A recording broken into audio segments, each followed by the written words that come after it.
All right, I will say good morning. Good morning. Let's begin. Begin by thanking all of our sponsors for this morning. Share to thank our TALMUD TORAH sponsors for the month of Tammuz. Daniel and Batsheva Pava of Hashmonaim, for dedicating all the Sherman Drushos this month in commemoration of their father, Reb Shlomo ben Yehuda Aryeh Vegh, whose first Yahrzeit is occurring this month. We hope that in the merit of our TALMUD TORAH's neshama will have an aliya and the family a neshama. Our week of learning sponsors, the Brem family from Ramat Beit Shemesh Leiloi Nishmas of their mother Leah Riva Chaya Bas Meir, Mrs. Louise Brem, on the occasion of her 25th Yahrzeit, and our Daf Yomi sponsors for today, Meir Chava Weinheber, in memory of Sarah Malka Bas Ahron Yehuda, Zichron Levracha, on the occasion of her first Yahrzeit. We hope that in the merit of our TALMUD TORAH, all of the neshamas have an aliya, the families in neshama, all of our hostages will be returned b'shalom and b'karav, and our soldiers will be successful b'chol ma'aseh yedehem. But let's read that. Let us begin. We have a lot to do today. Sorry, maybe I shouldn't apologize for the little bit of the later start. Maybe you should say thank you. I don't know. All right. Hopefully, Meir Hashem, we will still have enough time to be able to get through. I think we will. We'll get through everything we need to do today. Today's daf is daf chof. We are picking up on the bottom of Yud Tesma Beis 19b, and we left off. Actually, we left off literally last line. It's a good day yesterday. Last line on Yud Tesma Beis 19b. So, if you remember again, just to reorient ourselves for a moment, we were dealing with a statement of Shmuel. So, just reorient our case. Tuman Tara. Who knew that Tuman Tara could be so ridiculously exciting? So remember again, I have a corpse, and it's not like a good way to start the day, but all right, I have a corpse, and again, under a roof that creates Tumas Ohel, everything under the same roof as the corpse becomes Tameh. If you have a wall between that corpse, let's say, and the rest of the home, rest of the structure, so that wall keeps the Tumah on the inside. If, however, there is an opening in that wall of a tefach or more, then halacha l'maisa that allows the tumah to spread. However, if you plug up that hole, then halacha l'maisa the tumah is contained. We're dealing with the question of what can you use to go ahead and plug up that particular hole. So remember again, essentially, Shmuel explained that halacha l'maisa, the only thing that can plug up that hole is something that is going to remain in the hole. But something that is ultimately going to be removed from the hole, even though right now it's stationary, it's sitting there, but if at the end of the day, down the road it's going to be removed, then halacha l'maisa, it cannot be called it cannot be chotzeis b'fnei tumah. It cannot plug the hole with the tumah. So the last case that the Gemara brought up was the case of, let's say, the grogros or the teven, the figs or the wheat inside of a utensil. So the Gemara said we view the utensil as if it's not there. And if the grogros and if the wheat could remain there on its own, then halacha l'maisa, it could be chotzeis b'fnei tumah. It could serve as a blockage to stop up the hole in the wall. Now, the reason why the Gemara went ahead and said if it could stay there without the utensil is because we are automatically assuming that the utensil itself is mekabel tumah. We are assuming the utensil is mekabel tumah. So, because the utensil is mekabel tumah, therefore halacha l'maisa, it certainly cannot serve as an obstruction to the tumah. So now the Gemara is going to go back and revisit that. Hai chavis hechi dami. What is the case of the barrel? So remember again, so let's go back to the grogros for just a second. So I have a barrel of grogros, a barrel of dried figs, sitting inside of that hole in the wall. So the Mishnah, the Gemara said, we view the utensil as if it is not there. If the grogros could sit there on their own, then they serve as a blockage to the opening. So Gemara says, let's talk about the barrel. Tell me a little bit about the barrel. Right? This barrel, hechidami, what's the unique case of the barrel? So the Gemara says, idepuma labar. So if its mouth, Rashi says, puma labar, litzat abai shein hamesasocho. So we'll say, if the barrel itself, now, we are also presupposing that this is an earthenware barrel. So we'll say, a lot of stuff being thrown at us early in the morning over here. The halacha is, earthenware only becomes tameh from its inside, from its interior. In other words, if you take, let's say, a sheretz or something, or for this matter, mace, and you attach it to the outside of the kli chares, it does not become tameh.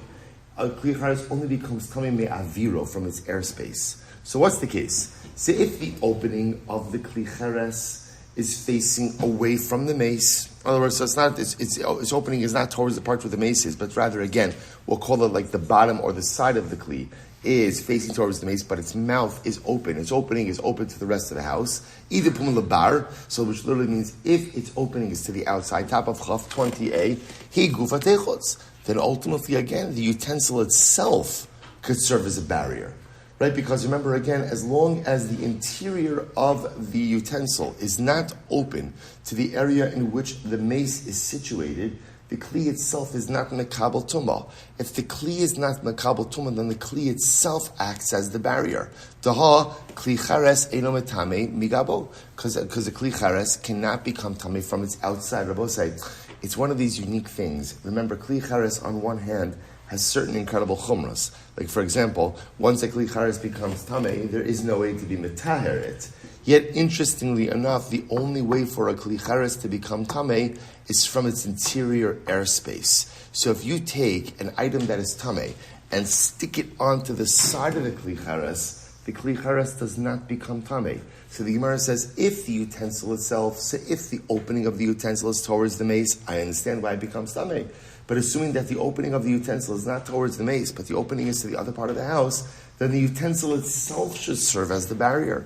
To which the Gemara says, Ella de pumulagav. So you must be talking about a case where the opening of the utensil is facing, we'll call it inwards towards the mace. So therefore it's contracting tumas mace from its interior. And that's why, again, we have to view, so the utensil is not of any help for us. Rather, we look at the grogros, we look at the figs inside of the utensil. And again, if the figs could remain in place without the utensil, and we talked about a case of where the figs are wormy, so no one's going to take them, so then they could serve ultimately again as the filling, so to speak, for the opening in the wall. So the most vibai, so the other possibility is the olam de pum labar. We could be talking about a case where the opening of the utensil is facing towards the side, is facing away from the mace. But what's the case over here? Hachabayaskinon bechavis shalmatechas. What are we talking about over here? A metal utensil. Now I will say, remember, a metal utensil, unlike an earthenware utensil, can be makabel tumah how? Through tumah exposure on any part of the kli. So for example, if you have, let's say, we'll call it the bottom of a metal utensil, in the same airspace as a mace, it will contract tumah, even though the opening is not there. Okay, so this is just the detail about the utensil. Fine. So we'll say, so bottom line, what we are left with over here is the sauce, and this is the point that we're going to keep on challenging. We have a statement of Shmuel, and the statement of Shmuel is that if you have an opening in a wall of a tefach that allows the tumah to go through, seal up the opening, and the tumah is contained. But the only thing that works to seal up the opening is what? Well, I should say differently. The only material that you can use to seal up that opening is something that is going to remain there. If it's an item that over time is going to be removed, then it cannot serve as the sealant, so to speak, for the opening in the wall. That's the bottom line. Now we're going to challenge that. So basically, we'll raise the kasha. So we'll say some really interesting cases here. So meisvei asavin shetilshon v'nichel mechalan.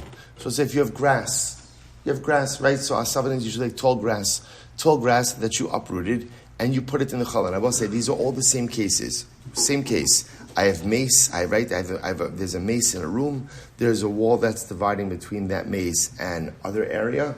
Then fine, no problem. Then the tumah is contained. Now there's an opening in the wall of more than a tefach that allows the tumah to go out. Now I want to stop up that, I want to block up, I want to seal that opening. So we're going through examples over here. So now let's say you have grass, detached grass that you put in the opening. And also remember again, Lashon we're also using over here is chalon. Chalon means a window, but in this context it's not like a window. It means just an opening in the wall. So I uproot grass and I put it in the opening. Or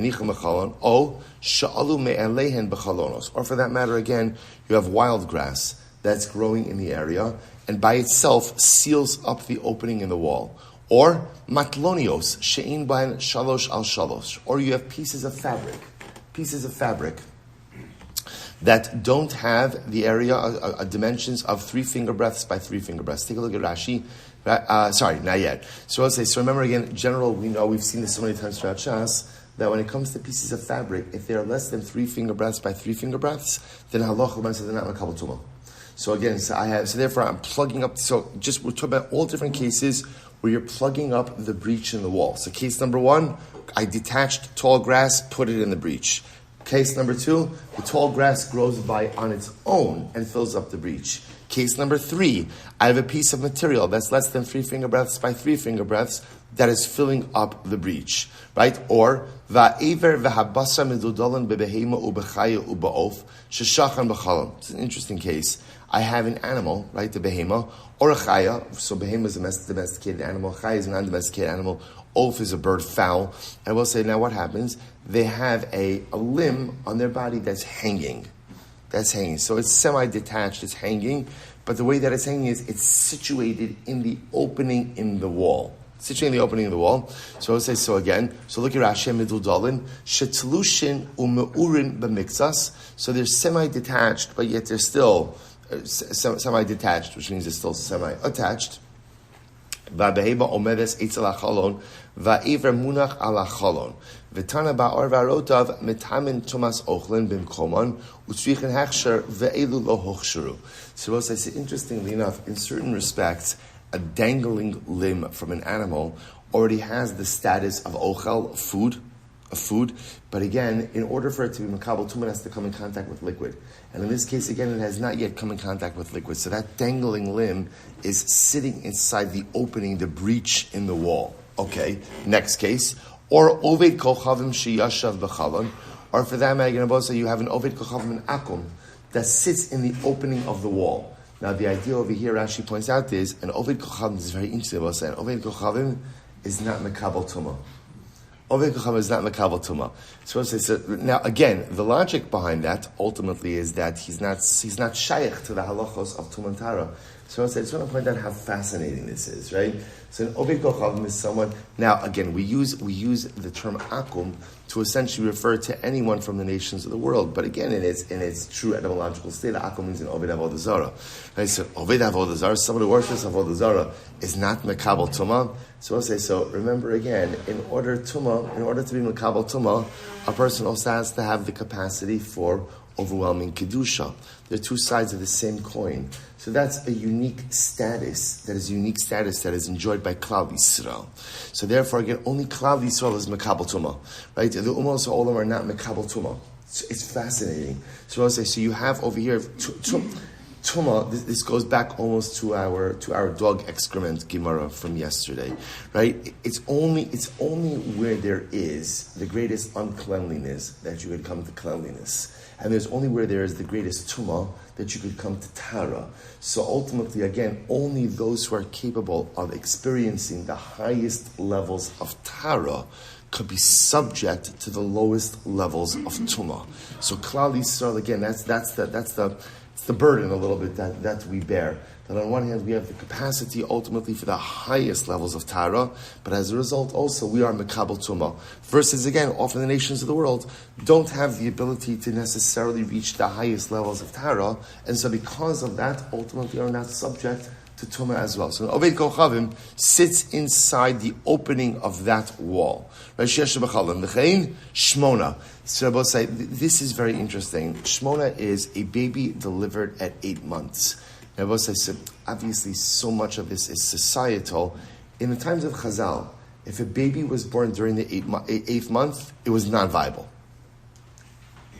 Non-viable. Interestingly enough, at certain points, Chazal seemed to say that a 7-month baby was viable, but an 8-month baby was not viable. So to a certain degree, a baby delivered in its 8th month, Rahman al-Islam, was already considered to be almost not alive, non-viable. So we'll see in just a moment. So therefore, again, in this case over here, that could also serve that baby, that premature baby that was in times of the Gemara not viable, could also serve as an obstruction in that wall. Salt, kli charas, earthenware utensil, v'sefer Torah.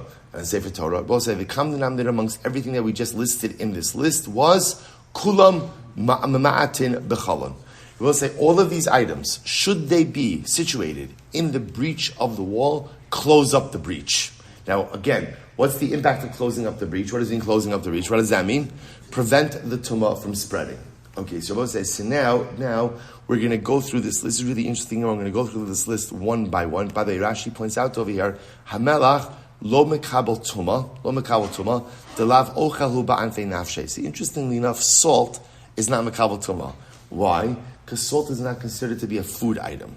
Right? Salt is a condiment, right? Salt, that's it, but salt by itself is not considered to be a food item. Therefore, it's not mekabel tuma. The case of kli cheres, Rashi points out over here, has to be where the opening of the kli cheres is not facing the mace. Only the back is facing the mace. So therefore, again, it's not going to be mekabel tuma. Okay, fine. So we'll say, so now, watch this. Aval, however, so that's the list of things that could serve ultimately, again, to plug up the breach in the wall. However, aval, hashaleg, snow, va'barat, hail, va'golit, frost, akfor, ice, v'hamayim, and water, kulan in mematen mechalan.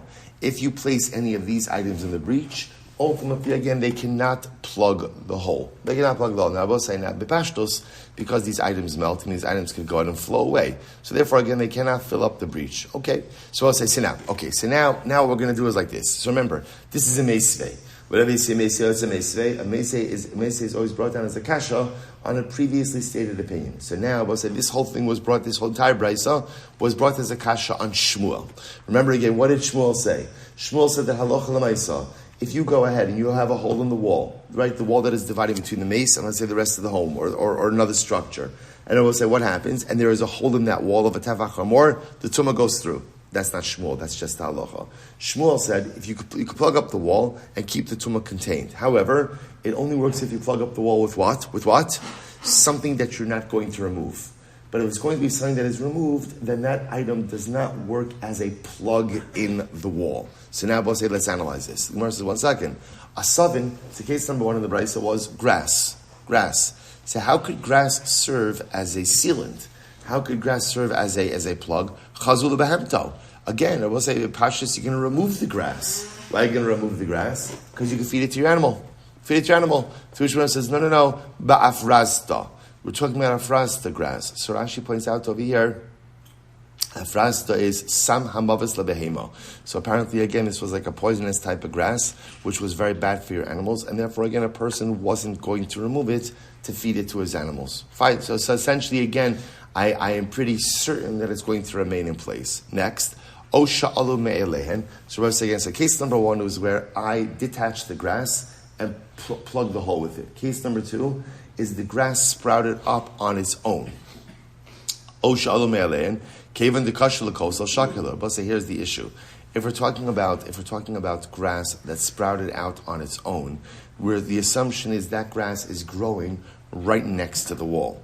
So going back to yesterday's Daf, remember again, what did we see? Even if you go with the idea that roots grow downwards, what do downward growing roots do? What do? They displace soil, and therefore by definition soften the soil around. So therefore, if I have grass growing by my wall, the pashas, what am I going to do? I'm going to pull it out. So if that's the case, then this stuff that's currently plugging the wall is going to be removed. If it's going to be removed, then halacha l'maaseh can't serve as a plug.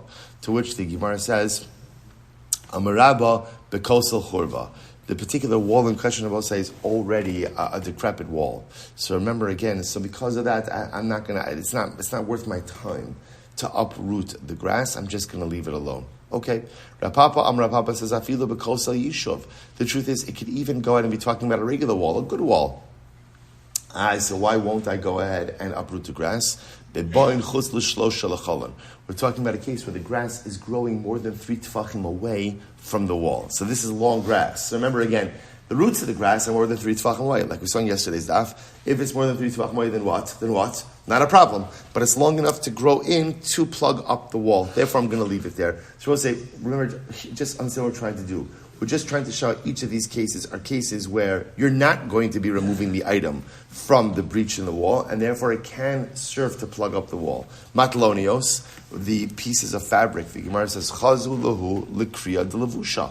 But again, the pieces of fabric, even though they're less than 3 by 3, they're still usable. I still may remove them. Why? Because I could use them as a patch for clothing. To which the Gemara says, no, bisamichta. It's thick fabric. So because it's thick fabric, you're not going to use it for patches. But a bloodletter could use it. Right? They will say for like essentially like gauze. Right? The bloodletter could use it after he does bloodletting to clean up the puncture area, to clean up the wound. So he's going to come to use it, to which the Gemara says beriska. So sackcloth. So sackcloth, because it was very abrasive, was not used to clean up the wound after bloodletting. But one second, iberiska she'ein bahen shalosh al shalosh she'ein ban arba al arba mi baile. So we'll say here's the issue: riska sackcloth has a different shear, right? The Brisa spoke about a piece of material that was less than 3 finger breadths by 3 finger breadths. But for sackcloth, the shear actually in order for it not to be mekabel tuma has to be less than 4 tefachim by 4 tefachim. To which the Gemara says, no, ke'ein riska. It's not really sackcloth, right? It's actually just regular material. But it's like sackcloth in that it's a little bit abrasive, and therefore, again, a person is not really going to end up using it for anything. Therefore, they're going to leave it in the hole in the wall, and therefore it can plug up the wall. Okay. Va'iver va'basar hamidudalan bebehema ubechaya. So we'll say the next case was, remember again, you have a dangling limb of an animal, and that dangling limb is situated in the hole of the wall. So the Brisa said that again, that dangling limb situated in the hole of the wall could plug up the wall, prevent the spread of tumah. So Shmuel says, I don't understand. Arka va'azla. Why would you assume it's going to stay there? The animal is going to run away, right? In other words, the animal is going to move. And when the animal moves, the dangling limb moves along with it. To which the Gemara says, bikshura. We're talking about an animal that is tied in place. Tied in place, okay, so it's not going anywhere. To which the Gemara says, okay, shachetle, but the owner of the animal could shecht it, right? Or even if it's an animal of hefker, right? Ultimately, someone could shecht it. To which the Gemara says, bitmeya. We're talking about a non-kosher animal. The Gemara says, "Mas ben leilan achri." We're talking. So you're not going to shecht it for yourself. You could sell it to a non-Jew. He could eat it. To which the Gemara says, "Bikachusha." We're talking about a very weak animal where it's not even the nachri is not going to buy it because the slaughter of it is not worth it. Pasik shadi le'klavim, but you could cut off the dangling limb and feed it to the dogs. So why? So who says it's going to remain in place? Kevan di'iket sar balei lo avid. No, because cutting off the limb is going to be tsar balei chayim, causing pain to an animal, and therefore one's not going to do it. I have of sheshachan b'chalon parach. So what about the case of the bird that is situated in the opening, right? The limb of the bird. Maybe the bird's going to fly away. B'kasher, the bird is tied in place. Okay, shachitle. Maybe you'll come to shech the bird. B'tameh, it's a non-kosher bird. Maz b'nei l'nachri. So you'll sell it to a nachri. B'klanisa. So about a klanisa bird. So Rashi points out over here, what's the chap with a klanisa bird? So Rashi says over here that halacha l'maisa of kachush ma'od. This is a very, it has no meat on it. It's a weak bird, it has no meat on it. Therefore, again, a nachri is not going to buy it. You could give it to your kid as a toy. This was the Talmudic Xbox, so whatever. So, you give your kid a klanisa, right? So what happens? So I'm going to give him a klanisa, to which the Gemara says, no, b'misaret. It's talking about a bird that scratches. So a person is not going to give their kid a bird that scratches. Klanisa lo misarta. But everyone knows the klanisa bird does not go ahead and the klanisa bird does not scratch. To which the Gemara says, ke'in klanisa. You're right. It's not actually a klanisa. It's like a klanisa in that it has no meat on it. It's a very weak bird, but unlike a klanisa, it does in fact scratch. So remember again, just understand this entire exercise is we're just trying to show remember, the Brisa gave me a list of things that can plug up a hole in a wall, right? A hole that is more than a tefach, that can plug up the hole in the wall in order to prevent the spread of tumah. And all we're trying to show is how each of these are items that you are going to leave in place. That's all. And thereby, by doing that, we're showing that the Brisa is not a contradiction to Shmuel. Because remember again, what did Shmuel say? An object could plug up a hole in the wall as long as what? As long as what? Right? You're not removing it. As long as you're not removing it. If you're going to remove it, it can't plug up the hole. If you're not going to remove it, it can't plug up the hole. So all we're trying to show, going through this list, is trying to structure a case of the item that's being used to plug up the hole is going to remain in place. That person is not going to take it. Okay, next. Let's say first wide line. V'oved kochavim sheyasha b'chalon kai v'azl. So now the next case was, if you have an akum sitting in the opening of the wall, he plugs up the hole in the wall. Says the Gemara, but I don't understand. He's going to leave. To which the Gemara says, bekafos. We're talking about a case where he's tied up. So he's not going anywhere. Okay. Asi chavri sharilei. But his friend could come and untie him. right? In other words, fine, so he can't move, but his friends can come in on time. B'mitzora. We'll say, what's the case? An akum was a mitzora, right? Now, obviously, again, it's talking about, in this context, by the way, it's talking about like real leprosy, as opposed to when we talk about a mitzora. So remember again, we call it leprosy, but remember, as we always say, tsaras is not a physical disease. Tsaras is a spiritual disease with physical symptoms and manifestations. In this case over here, it literally means the guy's a leper. So because he's a leper, no one's going to touch him. To which the Gemara says, I asi mitzora chavri sharilei, but another mitzora will come and untie him. I say everybody has to have friends, right? Everybody has to have friends. And I say he'll have a mitzora friend. Ella b'chavush malchus. No, rather, what are we talking about over here? So we're talking about a guy who is bound by order of the king. When someone is bound by order of the king, then one thing is clear, which is what? No one's untying him. No one's untying him, right? Because if you do that, you're messing with the king. You're messing with the king. Someone's going to untie. So remember again, let's see, you'll say to yourself, come on, really? Really? Like this is... So remember, we've been learning Gemara long enough to know that what the Gemara does in these kind of cases is just trying to figure out a way in which this could occur. Whether or not it's probable is irrelevant, right? Again, we're talking in theoretics. How such a situation like this could occur. So, chavush b'malchus. Okay, good. B'ben shmona hamunach b'chalas. Well, the next case was an 8-month-old baby, right? Which again is non-viable. Occupying the space on the breach in the wall could go ahead and plug up the wall because of tumah. So the Gemara says, I asya ime darile, but its mother will come and move it. To which the Gemara says, b'Shabbos. They're talking about this is a case on Shabbos. The sanya ben shmona. A baby delivered at 8 months, we'll say, because it's non-viable, it's like a stone, and therefore can't be removed on Shabbos. I'm saying that it can't be moved on Shabbos. So obviously, again, reflecting a different understanding or a different reality, right, of children delivered during the 8th month. And of course, again, I will say, don't apply this halacha l'maisa, but again, conceptually, a child delivered at 8 months was considered to be fundamentally non-viable and no more alive than a rock. As such, just as the rock ultimately again is considered to be muktzah, so too again this baby premature is also muktzah. Aval imo shocha lavamanikasev ne'asakana, but the mother could kind of hunch or bend over the child and allow the child to nurse because of sakana. Now, interestingly enough, not sakana to the baby, because the baby is already considered to be non-viable, but rather sakana to the mother if she's unable to express milk. Okay, so melach, so salt, chazile. So chazile, so both say, but 1 second, salt is usable. I don't understand. Both say, remember, because salt is usable, why would we be concerned that somebody's going to take the salt out of the breach, right, out of the opening and use it? To which the Gemara says, b'miri rasa. It's bitter salt.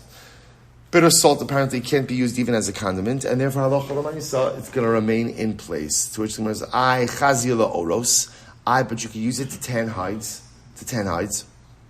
For tanning purposes. The ispe kotzi, it has thorns in it.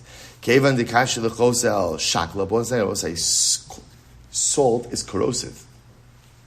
No one's going to leave salt sitting on top of a wall or in the breach of a wall. Why? Because it could eat through the material of the wall.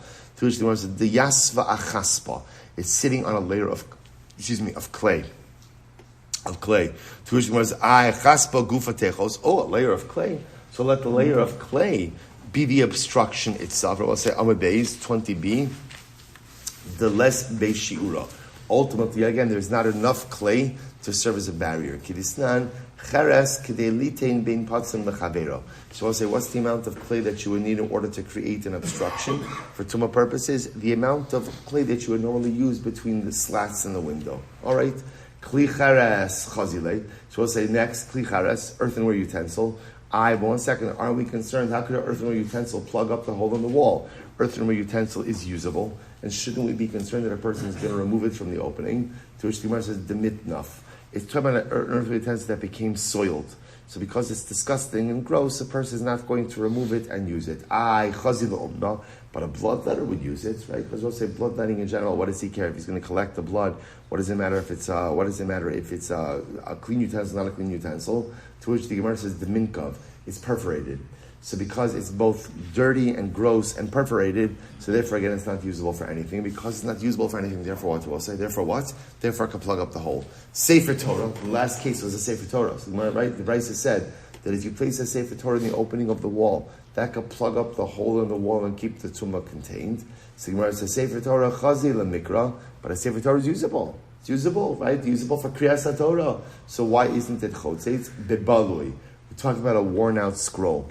A worn-out scroll that is no longer really going to be used for Kriyas HaTorah. Vaha by Geniza, but a worn-out Sefer Torah scroll requires Geniza, right? It's supposed to be put away in Shemis. Shamte Genizasa.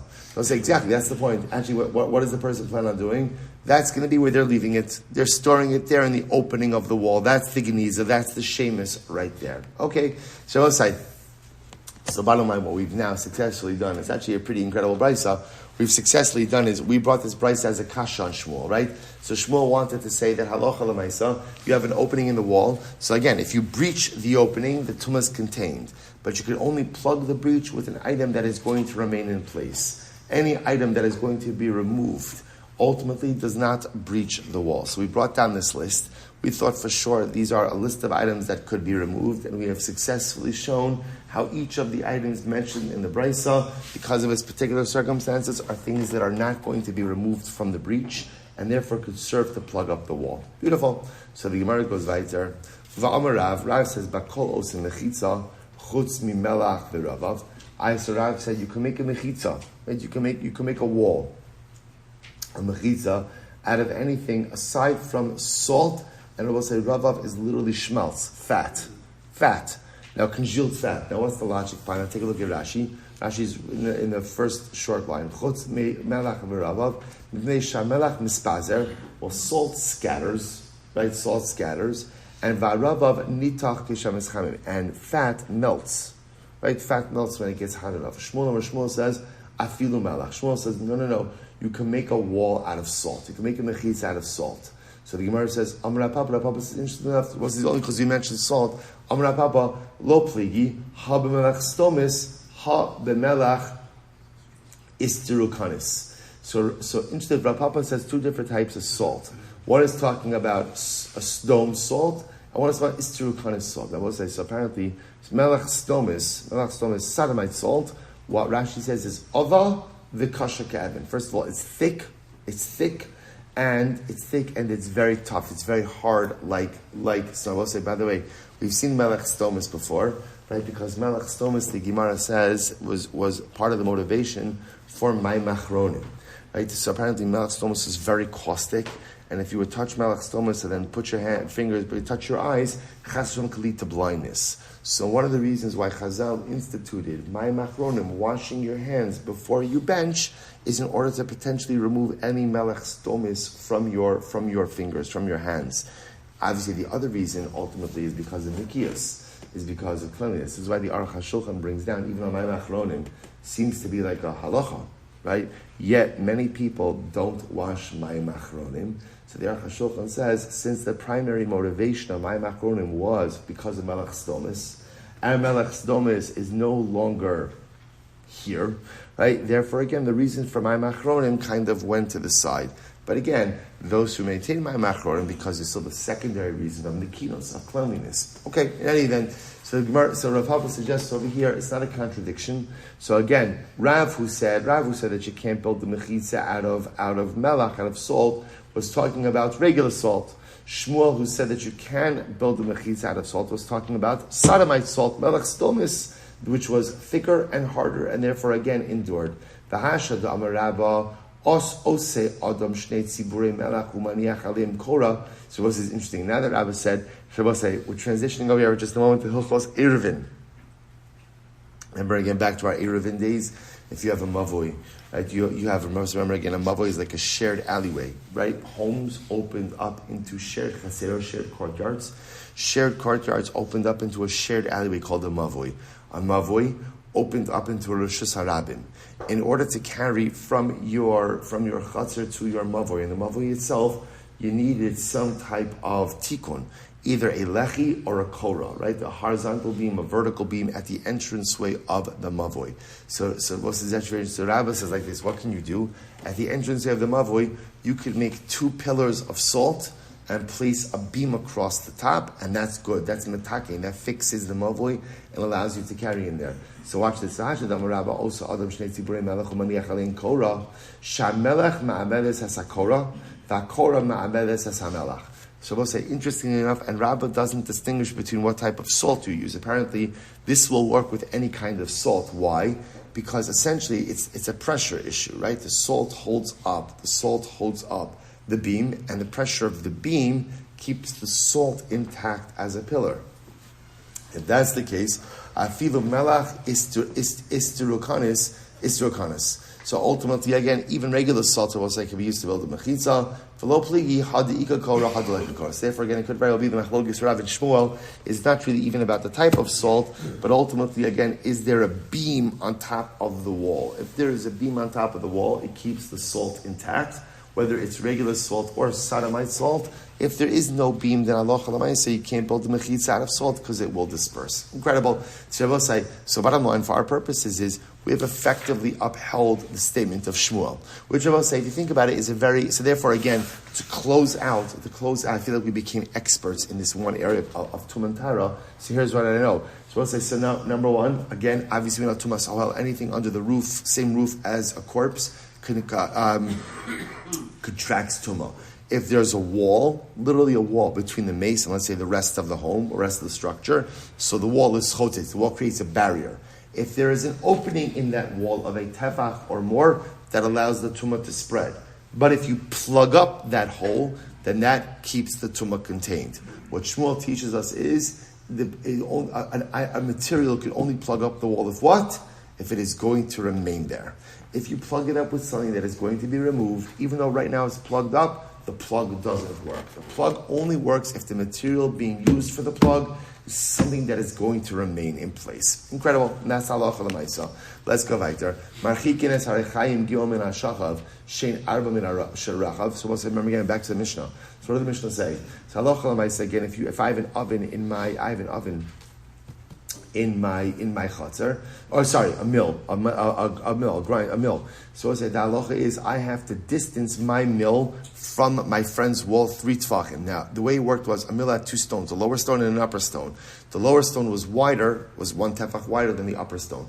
So you have to distance the mill 3 tefachim from the lower stone to my friend's wall, which is 4 tefachim from the upper stone. Okay, someone says my time. Well, what's the reason for that? Mishum tirya. So I'll say, so the pashtas we were assuming because of vibrations.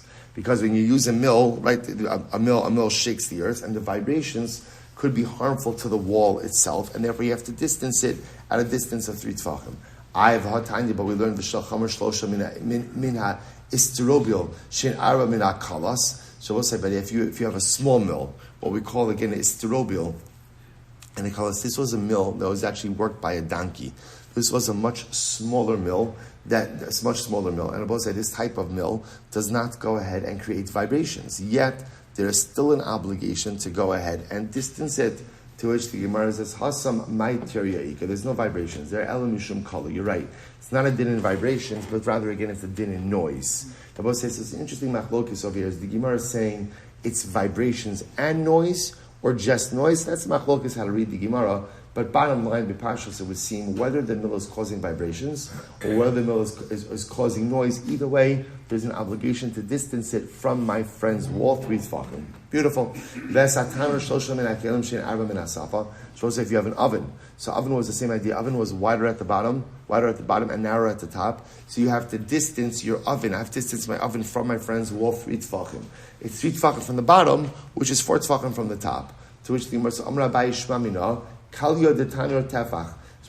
what do we see from here? That ultimately, again, the difference between the bottom of the oven, bottom piece of the oven, and the upper part of the oven is 1 tefach.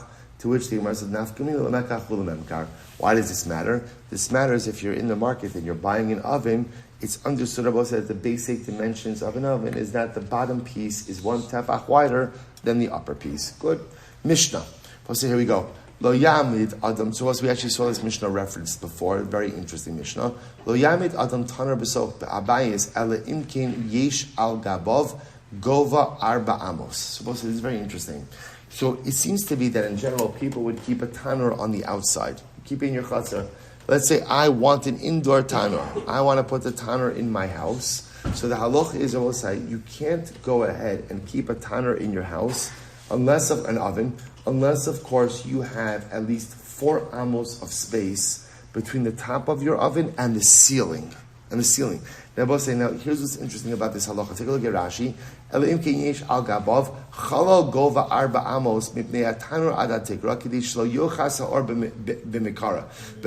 Sorry. Shabbos is actually very interesting. So halacha l'maisa, you can't go ahead and maintain a tanur in your house unless, of course, you are sure that it is not a fire hazard. Because we'll say, this is even independent of, let's say, I'm the only person who lives in my house. I don't have tenants on the upstairs, but I have neighbors. So I can't do something in my house that creates a fire hazard in my house. Why? Because if there's a fire in my house, it can spread to the neighbors. So the halacha is, if you want to maintain an indoor tanur, you can, but you need at least 4 amos of space, right? 6 feet of space between the top of your tanur and the ceiling. Okay? So the Gemara says, aliya. Similarly, again, if you were keeping your tanur in, let's say, an upper story, so let's say I'm keeping my tanur in the 2nd story of my home, so we'll say, so there, not only do I need 4 amos of space between my tanur and the ceiling, but I also need a layer of plaster. I need a 3 tavach layer of plaster underneath the tanur. See what's happening over here? So again, you always need at least 4 amos of space between the top of the tanur and your ceiling. And if you're keeping the tanur in an upper story, you need a layer of plaster of 3 tefachim underneath your tanur. Ubikira, so say all this is a tanur. Now a tanur was something you did the cooking on the inside. A kira is more like a stove, which was a smaller unit, generated less heat. Ubikira tefach. Say for if you're keeping a kira, let's say in an upper story, all you need is a layer of plaster that is 1 tefach. You don't need 3 tefachim of plaster underneath it, only 1 tefach. Rashi says over Rikira Maziva Tavach, Afik li cheres, sheshov sim bakter sha'achalala ve'in osim misocha hesed gadol kmo shosim tanur. So a kira doesn't generate as much heat as the tanur does. Therefore, it only needs 1 layer of 1 tefach of plaster underneath it. Okay. Vim hizik mishal mashezik. I will say, now watch this. This is fascinating. This is a fascinating discussion. Let's say I took all of the precautions. Right? I did what I was supposed to do. So I put a kira, I have a tanur in my house. There is, 4 amos of space between the top of my kira, the ceiling, or it's in the 2nd story and there's 4 amos of space and there's a 3 layer of plaster. But despite all of that, a fire starts and damages my neighbor. So the Mishnah says, look, you're still chayiv. Even though you took all of the precautions that you were supposed to take, I understand. Thank you, shkoya, right? The halacha thanks you, but if you damage, you damage. We'll say, watch this. Rabbi Shmuel says, no. This is incredible. Rabbi Shimon says, no, that's the whole point. If you take these precautions, then what? You're not chayiv for damages. In other words, that's the whole idea. If you take necessary safety measures, but despite that damage occurs, the halacha says, I'm exempt because I've done what I am supposed to do to ensure that I do not damage my neighbor. Incredible. So the Gemara is supposed to say it's really like a fundamental machlokes over here. Next. Lo yiftach adam chanu shanachtumin v'shel tzeva and tachas also shachaver. So now watch this. So let's say I lease space under Ruvain, right? So Ruvain in an upper story, he has an otzar, right? He has a storage area. Now we'll say now bepashtos, when the Gemara talks about otzar, it's talking about storage area for wheat, oil, or wine. Wheat, oil, or wine. So we'll say, so now halacha l'maisa. The Mishnah says, I have a lower. I'm renting out the lower story. If Ruvain has storage for wheat, oil, or wine in the upper story, I cannot go ahead and open up a bakery or a dye shop underneath it. Now, what's the logic? The logic seems to be that both of these things generate smoke, right? And smoke is going to have a detrimental effect on the stuff that Reuven is storing in the upper story. Right? So therefore, again, I can't open up a bakery or a dye shop, nor could I open up a stable underneath. I will say that's an odor issue. So the Gemara says, V'yayin etiru avalo refes bakar. So ultimately, again, in reality, ultimately, again, if Reuven is storing wine in the upper story, I actually can open up a bakery or a dye shop, because actually, again, the Mishnah points out that the smoke is actually beneficial to the wine, but I can't open up a stable underneath it, because again, that odor is going to be deleterious. Rashi says, Gemara, I vatanya betanu arba b'kira shlosha. So we'll say, one second, we learned in a brayso that for a tanur, so we'll say, so this is talking about now, again, going back to the idea, if I'm putting my tanur or my kira in an upper story, so not only do I need the space between the top of the kira and the ceiling, I also need a layer of plaster underneath it. So the Brisa says you need 4 tfachim of plaster for a tanur, 3 tfachim of plaster for a kira, right? But we learned in our Mishnah, that's what? You need 4 tfachim, 3 tfachim for a tanur and 1 tefach for a kira. So what's going on over here? To which the Gemara says, Amrabai kitanya hi bedinach tumin. The tanur didan ki kira dinach tumin. So ultimately, again, that's talking about, again, the kalim, the utensils of a baker. So essentially like industrial ovens, right? And industrial stoves. So those generate much more heat. Because they generate much more heat, therefore they need a thicker layer of plaster underneath it. Okay, incredible. Lo yiftach chanus. So again, we'll say, remember again, now the Mishnah said. So essentially, halacha, we'll have to stop. Okay, good. We did good for today, Baruch Hashem. We'll have to stop over here for today. So I know we went a little bit quickly. Sorry for the later start, I'll say, but what a Baruch Hashem, what a beautiful beginning to the week. Shkoyach, everyone. Have a great day, everyone. Have a great day.